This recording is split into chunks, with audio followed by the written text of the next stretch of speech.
We know who looks good for the Buckeyes. Who's on the move? Emerging Buckeyes going into Game 6. Nathan Baird, Stephen Means, Doug Lesmerises. Stephen, who's your emerging Buckeyes so far that we'll be looking for Saturday night against Michigan State? I'm going to go with Jonathan Cooper. Obviously, he's used to getting playing time, but he played his first game against Nebraska last week coming off of an injury. So he's gotten his feet wet. He had one tackle in that game, got his feet wet, and he's used to being on the field now. I think this week he has a little bit of a breakout game. Obviously, Chase Young is going to be Chase Young, but I think Jonathan Cooper's a guy to watch for next week. Nathan, who's emerging?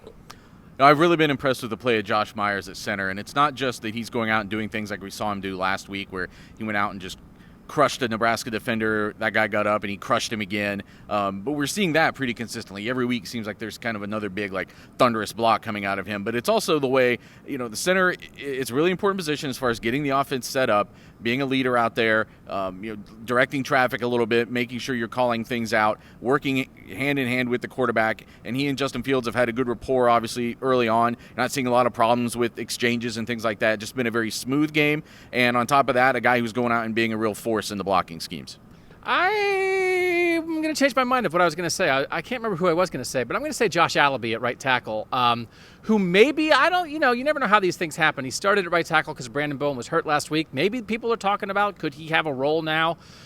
He's a left tackle. He was the backup left tackle. He played left tackle in the Rose Bowl last year when Thayer Munford was hurt. Last week, he started playing right tackle. He kind of knew they were going to need him. He said it took until Thursday to get comfortable. That, linemen talk about it all the time. You do everything this way, and then you have to do everything this way. It is hard. But in that week of practice, he got himself to the point where he was the offensive player of the game. So, maybe that guy does need some time. I don't know. I mean, Brandon Bowen, he's been really good. He's a veteran, too. But we've seen fifth-year linemen, Chase Ferris, Darrell Baldwin, guys have flashed in their final years here. I think Brandon Bowen's on a path to do that. But I think Josh Allaby, who's never really been a full-time starter before, took his opportunity when it was there. I don't know. I'm always skeptical of rotating linemen. Maybe that guy needs to play a little bit more, right? Would you play him a little bit more, maybe?